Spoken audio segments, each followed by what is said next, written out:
Hi, and welcome to Series 3 of the Pen to Publish podcasts with your hosts, Alexa Whitten, author, typesetter, and independent publisher, and Alexa Tewkesbury, author, editor, and proofreader.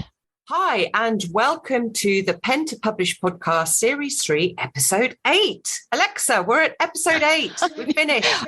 It's incredible that we've actually done, 3 series now, because it was only a year ago that we said, why don't we do a podcast? And now we've, can't stop us talking, basically. I know. It's crazy, isn't it? Anyway, today, Episode 8, interview with an author. And today we have Lucille Ossai, author of Influence and Thrive. I'm just going to introduce Lucille and explain a little bit about her book so that people know who they're listening to. So Lucille Ossai is a communications trainer, speaker, advisor, and multi-award-winning blogger. She's also the best-selling author of the new business communication blueprint, Influence and Thrive, How Professionals, Entrepreneurs, Business Leaders, and Corporations Use Effective Communication to Get Results, which is available on Amazon, Barnes & Noble, Waterstones, and other international outlets. And we'll be putting all the links in the show notes at the bottom. Lucille helps professionals and entrepreneurs and business leaders improve their communication skills so they amplify their influence and thrive in their fields.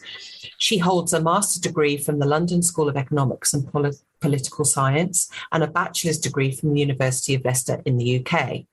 In May 2020, the London School of Economics named her Alum of the Month in recognition of her profile and impact. Versatile communications expert, Lucille takes on 3 roles: communications coach at the Lagos Business School, founder and communication trainer at the Rethinking Business Communication Limited, where she delivers training and advisory services in non-verbal communication, public speaking, business writing, and interpersonal communication, and the writer-editor of the multi-award-winning Rethinking Business Communication blog. Her blog is also the only website from Africa to feature on FeedSpot's authoritative rank of the top 40 communication blogs, websites, and influencers in 2021. And her clients include Nestle Nigeria, Nigeria Stock Exchange, Society of Petroleum Engineers, Lagos Chapter, and Ishkus.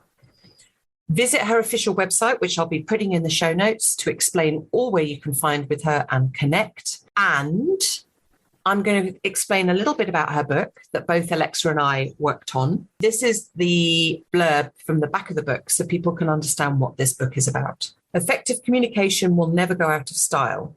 It will outlive the critics, survive shifting trends, and thrive in this tech age.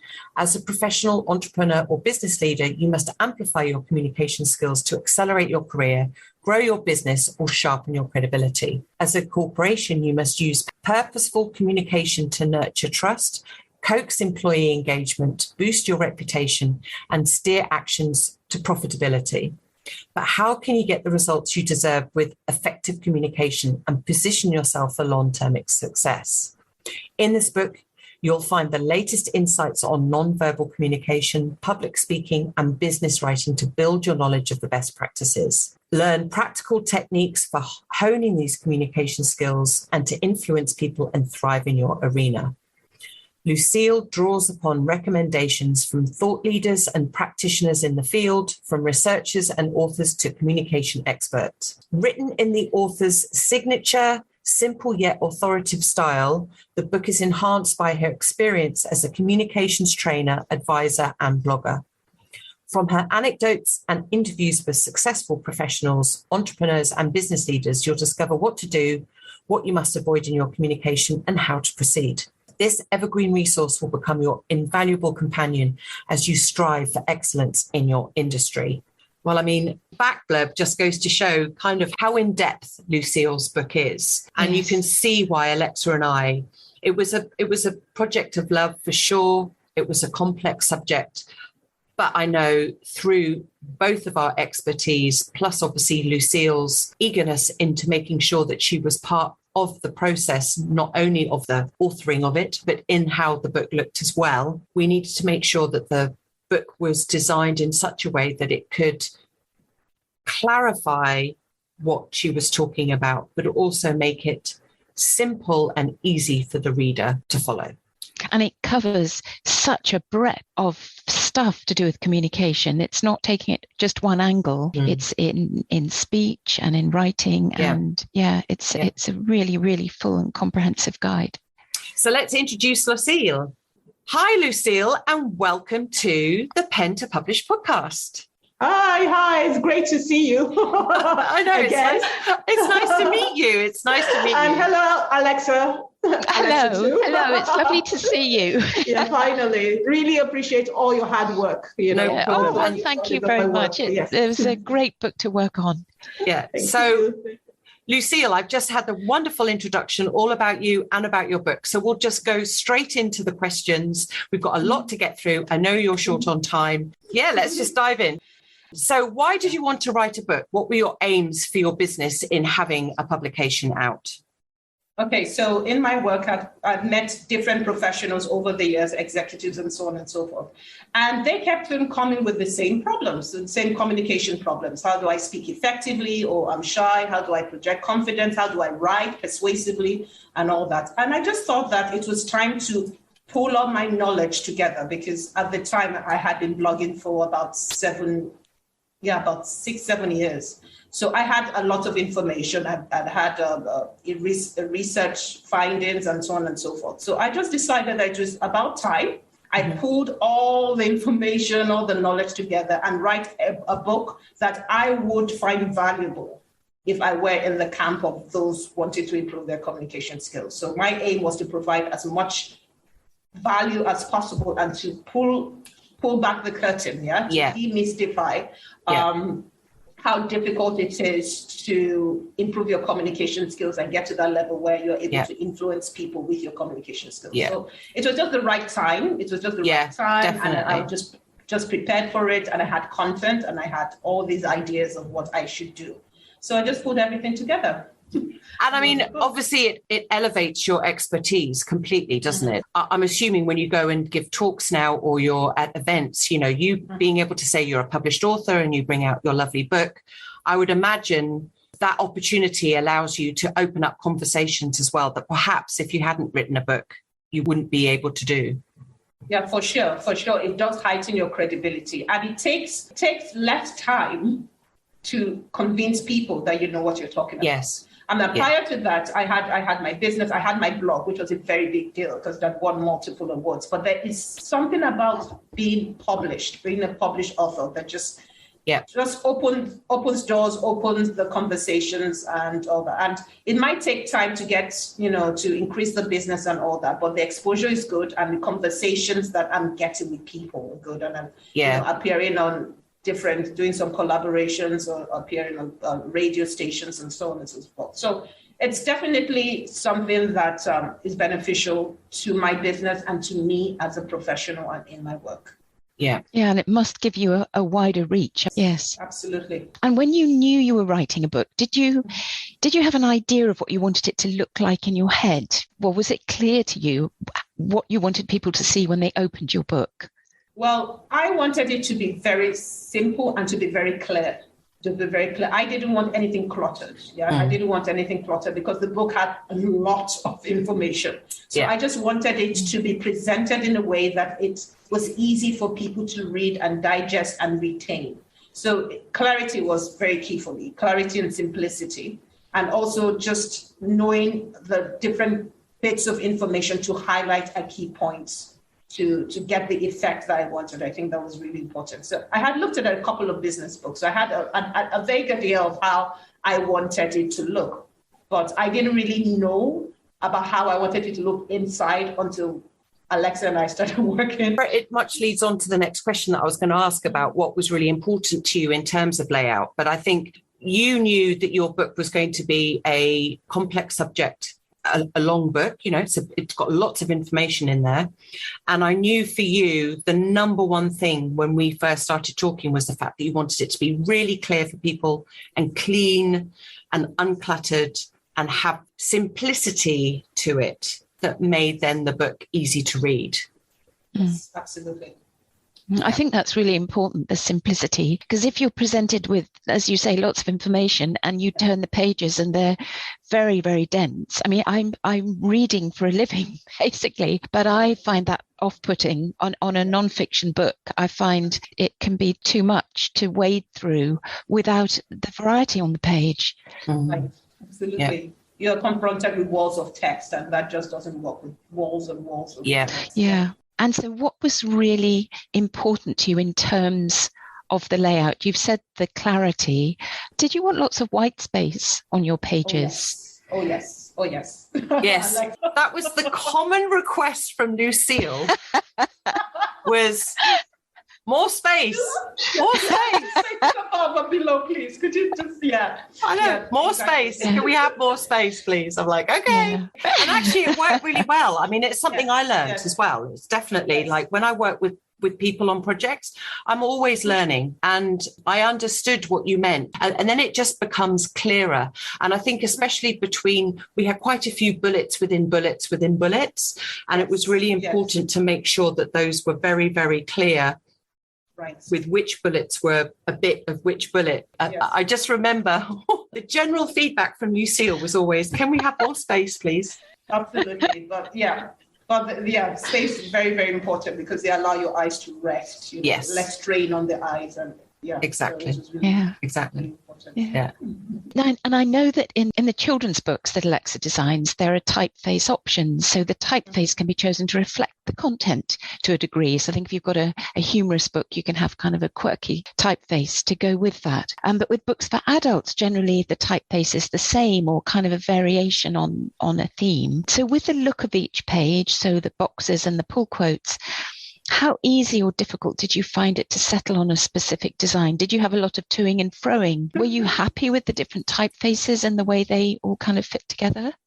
Yes, I was really happy because I had zero knowledge about typefaces, So when I was like, is that a particular one you like? I'm like, could you just make a suggestion? So I think I sent Alexa, you a screenshot of you did. And all that I wanted. But as soon as she started working on, the draft, and she showed me and she sent me the sample of the typeface, I really, really liked, I really liked it, and it just worked because it was easy. It wasn't, I didn't want anything artistic or anything distracting. So it was just clean. It was just clean and easy. So you've got some excerpts from replies from people like on LinkedIn, for instance. So I decided to go to LinkedIn to see what typeface they used on LinkedIn so that we could use that obviously in your book. And then people then are familiar with obviously what LinkedIn looks like. So it was then very obvious that it was a LinkedIn conversation that you were quoting from. So it's little things like that I feel that I try to really help the reader on their journey when they're reading the book. And it's little elements like that I do think help. I mean, you didn't have a great knowledge in typefaces, so you kind of left that up to me, which was great because that is when I can then, I can bring my expertise to the table with the fact that I know what I'm talking about in clarity of typefaces. And you were very good with letting me sort of do my thing. Obviously, you did have some input with what kind of drop caps that we used on the first paragraph of a chapter and things like that. But overall, Lucille was very easy in terms of this is what suggestion I made. And you were able to say, yeah, I love it. But just can I have more white space? Can I just have more spacing, please? Did you use any other business books as your guide? And if so, which ones? Okay, so at the time I was reading 5 Stars by Carmen Gallo, best-selling author and a communications coach. So he is a very big deal. So I had 2 of his books. So I had Talk Like Ted and I had 5 Stars. And Talk Like Ted was really interesting because he had done a lot of interviews, with TED speakers, and there was a way his book looked that gave me an idea. It was different. The section where he was analyzing, the speaker's style and different from the rest of the book. So that just made sense to me because once you open the book, then you know that this is different. That makes sense. And 5 Stars again because it was just clean. It was just clean. The interior was clean. Even the cover was nice and clean. It didn't have a lot of distracting images. So those were the books basically. And then for the covers, I just researched a couple that I liked and sent Alexa, samples. And from the beginning, she was able. You remember, Alexa, able to determine the cover. I think actually came about quite quickly.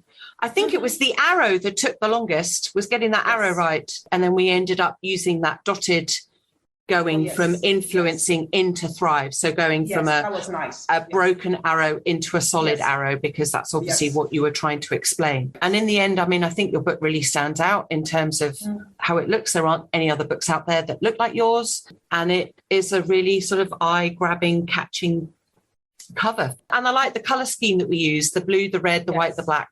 And then obviously we took those blue and the red elements into your color version. I know you don't have the color version on market at the moment. And I believe you have a color version of it as a PDF. I believe you have a color version as a PDF. Yeah.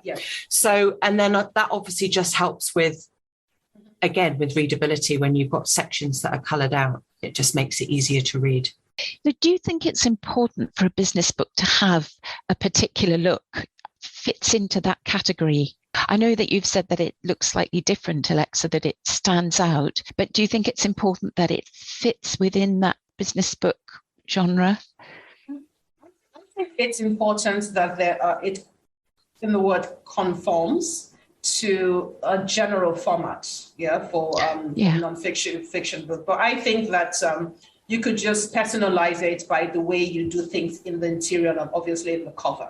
So you might decide to, instead of a table, to use a table with thick lines, for example, or to use speech bubbles or stuff like that. So I think you can personalize it, but I think it should be within setting conventions. And I remember this is actually quite important, Alexa, because, after the cover, there's another page. I don't know what you call that. After the copyright page where you have the title. Oh, yeah, the title page, Yeah. And I was like, I would really like this to be different. And you were like, it's really unusual, but this is what I'll do. I'll just put 2 thick lines above and below and highlight it, but it has to conform to a certain, format for business books. So I think that's quite important. You don't want it to be so different that people are wondering, is this a business book? Exactly. Exactly. Exactly. I mean, I think, again, this kind of leads into our next question of how important do you think the layout was in terms of how the book then reads, as it was a complex subject? I think we've spoken a little bit about that already, because you've got lots of sections of your book from obviously the subject that you're talking about to case studies, to quotes, to LinkedIn interviews, to all sorts. So I think it was very important, wasn't it, to make sure that those bits were laid out in a way that complemented the bit that came before it, but also looked slightly different so that people knew they were reading something like a case study or whatever. Yes, really important, especially as in the book there were the relatable accounts, which could be fictitious, or which could be actually my anecdotes about my life and my interactions and all that. And it was really important that those were different from the way the interviews looked. And even the polar quotes. So and I think now that it was after the book was published and I held a copy in my hands and I went through it, that was when I really appreciated how good and how clean the layout was, because all those elements, they just worked. They just worked together, and they made the book interesting. Like, this what is pictures?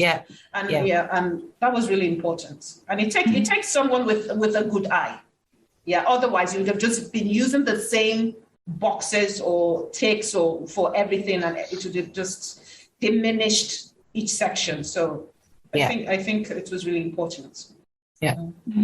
That's really interesting, because I was going to ask next, do you think the right layout helps with readability? But you obviously, even when you're just looking through the pages, you could sort of see what belonged to which style of typesetting within the book. So that's a really interesting point. And one element I really liked were the ticks. I came up with that with the ticks, because even if you were scanning, because the way the book is designed is that even if you're in a hurry and we're scanning, you could quickly just get the information that you wanted instead of words of text. So they had the ticks, and you knew with the ticks that those bits of information were very important, were positive went results, and your eyes were just drawn to those bits. So many different really interesting elements, design elements. Yeah, like at the very end of each chapter we had, didn't we, the key takeaways? Yes. I think having those summed up, like you said, when you're looking for information and you don't necessarily have time to read every single word for word, you can go just to the back of each chapter and you'll see the key takeaways. And I think, if I remember rightly, there was one chapter where you hadn't done the key takeaways. And I was like, oh, please, can we have it, please? And you were like, no, it's fine without. And I think in the end, I got my own way because you did. Yeah. I mean, at that point, I was tired because I had done that. That was like the second or third or fourth draft. I really can't remember, but it worked. I'm glad. And you were very, you used your communication. You were like, oh, this is the suggestion from the other Alexa. Yes. And I'm like, okay, there are two of them. And, there's no escaping the two. Okay. And I'm like, let me just get it over. Yes, exactly. Exactly. But that's what I like in a partner. I like somebody to tell me, okay, no, you actually need to do this. Really, really think about it, Yes. And, give the reasons. Yeah. So consistency is important in that as well. Yes. So if you've started off something, I think having it all the way through on all the chapters is really important. Definitely. That was a key. That was a key point for me to consider. Going back to the cover, because obviously we've talked a little bit about the cover and the fact that you knew kind of what you wanted. You didn't want any stock photography. You just wanted very clean lines, easy to look at. Would catch your attention, like when you're scrolling on Amazon or whatever. Did you know right away that it was only words that you wanted? Did you know specifically you didn't want any stock images? Well, I was open to stock images, but the abstract ones. So I didn't want people. I didn't want stock images of people, for example, or any of this. But I think in the samples I sent to you, they were all sort of abstract. So, abstract and, just something that could point to something. So I think I knew what I didn't want and I had a vague idea of what I did want. So after Alexa sent a couple of samples, I was able to narrow down. And it really did help because I also showed it to my siblings and my parents at the time.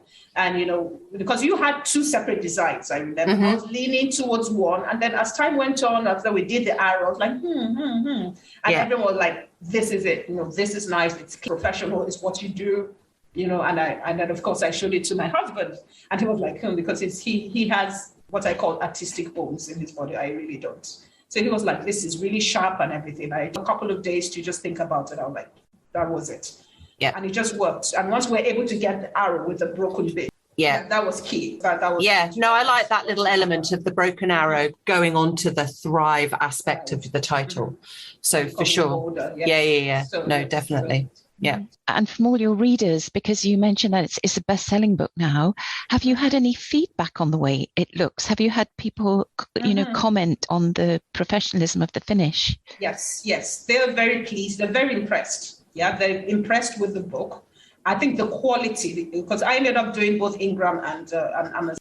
Yeah, the quality of the book really spot on it. As soon as I got comments like top notch, professional, superb. And then even in the advanced reviews, I got a few people talking about the key layout, and the wrapping up sections. And they said that it was really important because those sections helped the reader to distill everything and to remember, and just a very good way to present information. So yes, I've gotten a couple of comments on the layout and definitely on the book itself, the quality of the book, the gloss. I was asking you, Alexa, I was like, is it gloss or matte? And you were like, gloss. It was almost non-negotiable. You're like, gloss, okay, it's going to be gloss. I was like, okay. Yeah. Yes, you had a very clear idea of the finish. And I have to say, I mean, I know you've gone print on demand. Obviously, you did get some books printed in Nigeria because we did look at obviously printing in this country and then shipping it out, and it was going to be so expensive to do that way. I mean, I have to say, though, that Ingram has been great. So Ingram quality is actually not that bad at all. And really, at the end of the day, people are wanting the information inside it. I mean, obviously, it's nice when it's presented beautifully, but the key is to actually get the information. So that leads me on to what success have you had with your book since you've been published? So my book has opened opportunities in the sense that I'm getting more conversations. I'm having more conversations with people. I'm going on radio shows and I'm sort of teaming up I did a session with Matt Bowden, nonverbal communication in cultural aspects and all that. So it's really interesting. And I think it will position me for bigger things I'm hoping anyway, in 2022, so just keeping fingers crossed, but it's really opening doors, it's giving me more visibility. Good. And obviously the book is very useful. So it's quite good. Excellent. Quite good, yeah. And then obviously with the experience you've now had of writing and publishing a book, what, if anything, would you do differently if, say, you were going to write another one, or if anyone is thinking about writing a business book, what are your key takeaways that you've learned from the process that you've done?